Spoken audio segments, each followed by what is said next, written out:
તવુબેન ને વ્રજભાઈ લેસન કરાવે છે. આ ભાઈ તાકો શું કરવાનું? એક અને આ ભાઈ તમારે શું કરવાનું? લેસન કરવાનું. લેસન હવે મને એક ખબર નથી પડતી કોણ લેસન કોને કરાવે છે.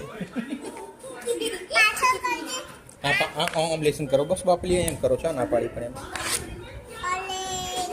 લેસન કરો. શું કરવાનું? શું કરવાનું? શું કરવાનું બોલો ખરી મારી હે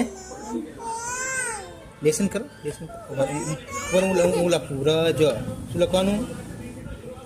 વ્રજ પછી ઉભો રે હું નામ લખું જો કિયા જય લખું. જય લખું મારી કા લખો ને મને અહીં લખ તું લખ જય લખો. વ્રજભાઈ લેસન કરે છે. લેસન પતી ગયું છે. હર મહાદેવ. ટાટા.